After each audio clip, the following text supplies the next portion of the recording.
శ్రీమాత్రే నమ. జయ గురు దత్తాత్రేయ నమ.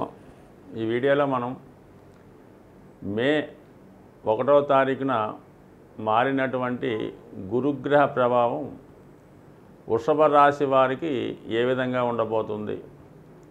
ఒక విధంగా ఈ గురువు యొక్క మార్పు వృషభ రాశి వారికి అదృష్టవంతులనే చెప్పచ్చు.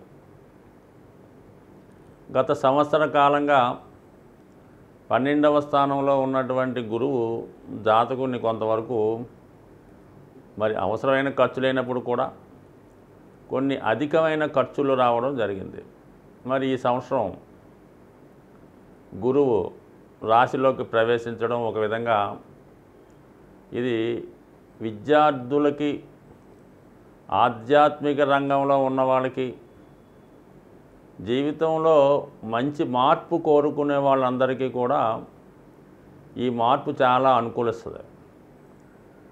గురువు ఎప్పుడైతే రాశిలోకి ప్రవేశించాడో జాతకుడికి సాధారణంగా ఉన్నటువంటి బలహీనతలు కొన్ని ఉంటాయి. వాళ్ళ స్థాయిని బట్టి విద్యార్థులు అనుకుంటే వాళ్ళు ఆలస్యంగా లేవడం, ఏదో టీవీ అవి చూసి కాలక్షేపం చేయడం, ఈ విధంగా గురువు ప్రవేశించినప్పుడు జాతకుడిని బలహీనతల నుంచి బయటపడవేస్తుంది. అలాగే చెడు సంస్కారాల నుంచి బయటపడవేస్తుంది. అంటే దానికి వాళ్ళే యావగింపుగా కలుగుతూ ఉంటుంది అన్నమాట. అప్పటిదాకా ఎంతో ఇంట్రెస్ట్గా ఆ సమయానికి ఆ పని చేస్తుంటారు కొంతమంది. ఎప్పుడైతే గురువు వచ్చాడో అప్పుడు దాకా చేసిన పనికి వాళ్ళు సిగ్గుపడి కామన్గా వాళ్ళ మనసు అంగీకరించడం. ఖచ్చితంగా వాళ్ళ యొక్క ప్రవర్తనలోనూ ఆలోచన విధానంలో కూడా మార్పు వస్తుంది. ముఖ్యంగా దైవభక్తి పెరుగుతూ ఉంటుంది, సాంప్రదాయాల మీద గౌరవం పెరుగుతూ ఉంటుంది, పెద్దల ఎడల గౌరవభావం కలుగుతూ ఉంటుంది. ఇవన్నీ ఎప్పుడైతే కలిగాయో జాతకుడికి అటు ఆర్థిక పరంగాను, విద్యాపరంగాను, సంస్కారవంతంగాను ఉండే అవకాశం ఉన్నది. అలాగే ఆరోగ్యాన్ని కోరే వాళ్ళకి కూడా మరి ప్రకృతి సిద్ధమైనటువంటి నియమాల ద్వారా, అలాగే ఆహారపు అలవాట్లు మార్చుకోవడం ద్వారా మంచి ఆరోగ్యవంతులుగా మారే అవకాశం ఉంది. సాధారణంగా ఈ జన్మజాతకంలో ఎక్కువగా స్త్రీలకి, అబ్బాయిలకి కూడా రాశి యందు గురువు ఉంటే ఆడు పుట్టినప్పుడు వాళ్ళ లగ్నంలో కానీ గురువు ఉంటే ఖచ్చితంగా వాడు పర్సనాలిటీగా ఉంటారని చెప్తాం. అదే జలతత్వ రాశిలో జన్మించి అందులో గురువు ఉంటే ఇంకా వాడు ఒబేసిటీగా వచ్చే అవకాశం ఉంది. అంటే గురువు ఆహార పుష్టికి, సౌందర్యానికి, ఆకర్షణకి కారణం అవడం వల్ల ఖచ్చితంగా వాళ్ళు ఆకర్షణీయంగా రావడం జరుగుతుంటుంది. ఇక్కడ ఈ అలవాట్లతో పాటు గురువు 5వ స్థానాన్ని అక్కడి నుంచి చూడటం వల్ల 9వ స్థానాన్ని వీక్షిస్తుంటాడు. 5వ స్థానాన్ని వీక్షించడం వల్ల ఏంటంటే సంతానం యొక్క అభివృద్ధి కలుగుతుంది. జాతకుల్లో ఉన్నటువంటి టాలెంట్కి, వాళ్ళలో ఉన్నటువంటి సామర్థ్యానికి తగిన గుర్తింపు రావడం జరుగుతుంటుంది. ముఖ్యంగా ఈ పెళ్లి విషయంలో కూడా ఈ ప్రేమ వ్యవహారాలు కానీ జాతకుడు ఎవరినన్నా ఇష్టపడుతుంటే వాళ్ళ చేత ఆకర్షించబడతాడు. ఏ విధంగా ఆకర్షించబడతాడు? తన యొక్క యాటిట్యూడ్ ద్వారా, అలవాట్ల ద్వారా, సంస్కారం ద్వారా ఆకర్షించబడుతుంటాడు. సరే, అది పరస్పరం అనుకూలత ఏర్పడే అవకాశం ఉంది. 9వ స్థానాన్ని వీక్షించడం వల్ల ఇది విద్యార్థులకి ఉన్నత విద్యా అవకాశాలు, అలాగే విదేశ ప్రయాణానికి కావాల్సినటువంటి అవకాశాలు, ఇవి వృద్ధులకి పుణ్యక్షేత్రాలు దర్శించే అవకాశం వస్తుంది. అలాగే వాళ్ళ స్థాయిని బట్టి విద్య నిమిత్తం విదేశం వెళ్ళొచ్చు. కొంతమంది అక్కడ ఉన్నటువంటి వాళ్ళ యొక్క సంతానాన్ని, పిల్లల్ని చూడడానికి వెళ్ళొచ్చు. మొత్తం మీద ఏంటంటే ఒక లాంగ్ జర్నీ ఈ సంవత్సరంలో ఉండే అవకాశం ఉన్నది. ఇంకా అద్భుతమైన విషయం ఏంటంటే ఈ వృషభ రాశి వారికి ఇక్కడ రాశి యందు ఉన్నటువంటి గురువు తమ సప్తమ దృష్టితో మరి వృశ్చిక రాశిని అంటే సప్తమ స్థానాన్ని చూస్తూ ఉన్నాడు. సో దానితో పాటు అదనంగా శని భగవానుడు, శనిగ్రహం కూడా తన దశమ దృష్టితో మరి సప్తమాన్ని వీక్షిస్తున్నాడు. అంటే జ్యోతిష్ శాస్త్రంలో గొప్ప రహస్యం ఏంటంటే గురుగ్రహం, శనిగ్రహం రెండూ కలిసి ఒక రాశి మీద దృష్టి పెట్టినప్పుడు ఆ భావం యొక్క ఫలితాలు 100% సక్సెస్ అవుతాయి. అంటే ఇక్కడ గురువు అనుగ్రహించిన, శని భగవానుడు అనుగ్రహించాలి, శని అనుగ్రహించిన గురువు దానికి ఆశీర్వదించాలి. ఈ రెండు కలిసి ప్రస్తుతం ఈ వృశ్చిక రాశి మీద వాటి యొక్క దృష్టి పెట్టడం వల్ల ఈ వృశ్చిక రాశి వృషభ రాశి వారికి సప్తమ భావం అవడం వల్ల మరి ఖచ్చితంగా వివాహం కొరకు ఎదురు చూస్తున్న వాళ్ళకి మరి ఈ సంవత్సరంలో 100కి 100 పాళ్ళు వివాహం జరిగే అవకాశం ఉంది. మళ్ళీ సప్తమ భావం ఇంకోటి చెప్తుంటుంది, ఉద్యోగానికి కూడా చెప్తుంటుంది. అంటే దశమ భావం కాబట్టి మరి ఉద్యోగ ప్రయత్నం చేస్తున్న వాళ్ళకి దూర ప్రాంతంలో ఉద్యోగ అవకాశాలు కూడా వచ్చే అవకాశం ఉంటుంది. అంటే మొత్తం మీద సప్తమ భావ ఫలితాలు ఖచ్చితంగా జాతకుడికి ఈ సంవత్సరం అనుభవంలోకి రావడం జరుగుతుంది. అయితే ఇమీడియట్గా వస్తాయా అంటే మాత్రం ఇక్కడ ఒక రకమైన ఇబ్బంది ఉంది.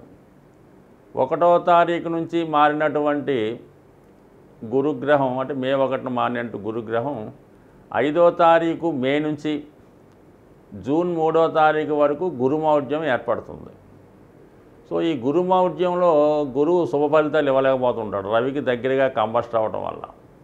ఈ కారణం వల్ల ఏంటంటే మరి జూన్ 3వ తారీఖు వరకు కూడా మరి ఇటువంటి శుభకార్యాల కొరకు కానీ దానికోసం కానీ ఎస్పెషల్లీ వృషభ రాశి వారు ఎదురు చూడవలసిందే.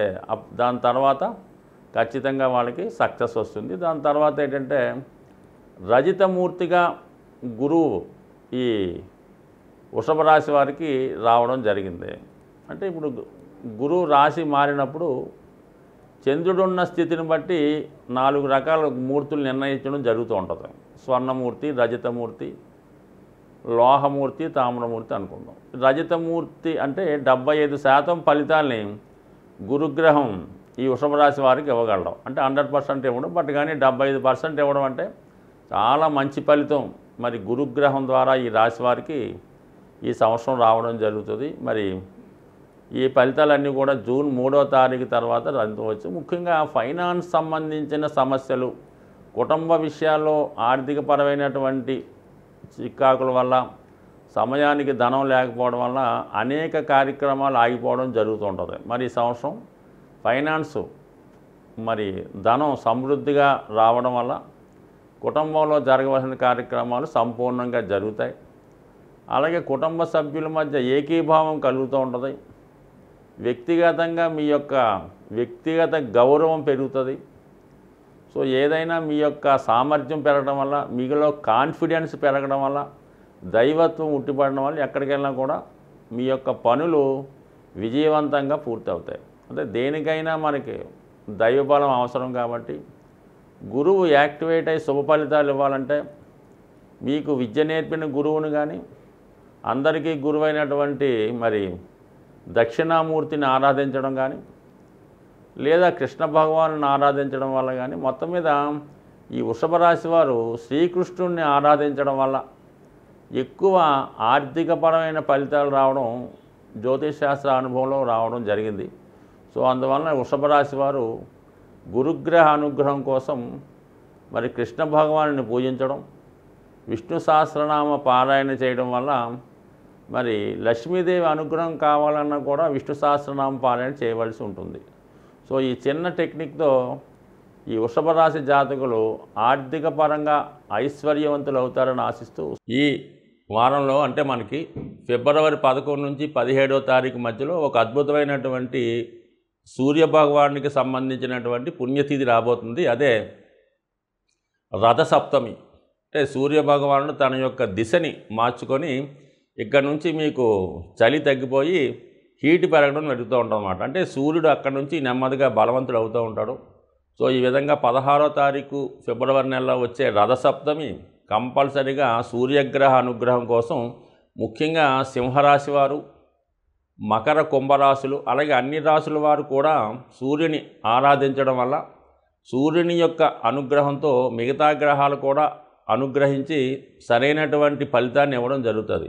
మీరు సూర్యుడిని ఆరాధించకుండా ఇతర గ్రహాల్ని అనుగ్రహం కోసం ఎంత ఆరాధించినా శూన్య ఫలితం మాత్రం రావడం జరుగుతుంది. అందుకని ముందుగా మీరు మరి ఈ కంపల్సరీగా ఈ రాశులు ఎవరైతే ఇబ్బందులు పడుతున్నారో, ఎవరైతే ఆనందంగా ఉన్నారో అందరూ కూడా ఈ రథసప్తమి రోజు విధి విధానంగా సూర్యోదయ టైంలో మరి సూర్యభగవాన్ని సాంప్రదాయబద్ధంగా పూజించి పాయసాన్ని నైవేద్యంగా పెట్టవలసి ఉంటుంది. అంటే పరమాన్నాన్ని తయారు చేసి అది మీరు సూర్యునికి నైవేద్యంగా సమర్పించి మీ కుటుంబ సభ్యులు తినడం వల్ల మీకు ఆరోగ్యం, ఐశ్వర్యం కూడా కలిగే అవకాశం ఉంది. సో ఏదైనా ఈ రాశి వారు చేసుకోండి. అలాగే మరి ఇక్కడ నుంచి కొన్ని రాశుల వారికి చాలా మంచి ఫలితం రావడం జరుగుతూ ఉంటుంది. రవి ప్రతి సంక్రమణానికి మారుతూ ఉంటాడు. మరి ఈ నెల 14వ తారీఖు అంటే 13వ తారీఖు సాయంకాలం 7:14 కుంభరాశిలో సంక్రమణం జరుగుతూ ఉంటుంది. వీలైతే ఆ రోజు కూడా సంక్రమణం రోజు అంటే మరి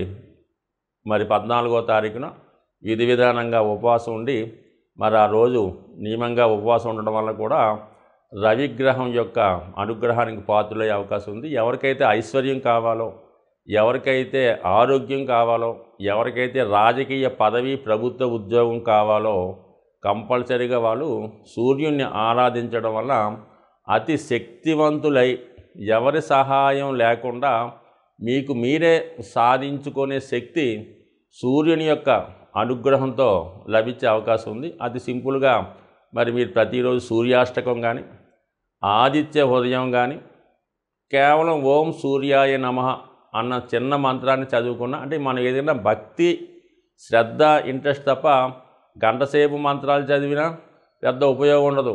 ఎటువంటి దాంట్లో భక్తి లేకుండా చాలా నమ్మకంతో చిన్న మంత్రాన్ని చదివినా సరే మీకు సంపూర్ణమైన బలాన్ని, ఐశ్వర్యాన్ని, ఆరోగ్యాన్ని సూర్యభగవానుడు ఇచ్చే అవకాశం ఉంటుంది. కాబట్టి కంపల్సరిగా వాళ్ళ స్థాయిని బట్టి సూర్యభగవాన్ని విధి విధానంగా మరి ఈ 16వ తారీఖు ఫిబ్రవరి రోజు పాటించి ఆ రోజంతా కూడా నియమంగా ఉండడం వల్ల సంవత్సరం మొత్తం మీరు నియమంగా ఉన్న ఫలితం వస్తుంది. కాబట్టి ఈ చిన్నపాటి రెమెడీని ఆచరించి మరి 12 రాశుల వారు సూర్యగ్రహ అనుగ్రహం పొందుతారని ఆశిస్తూ స్వస్తి.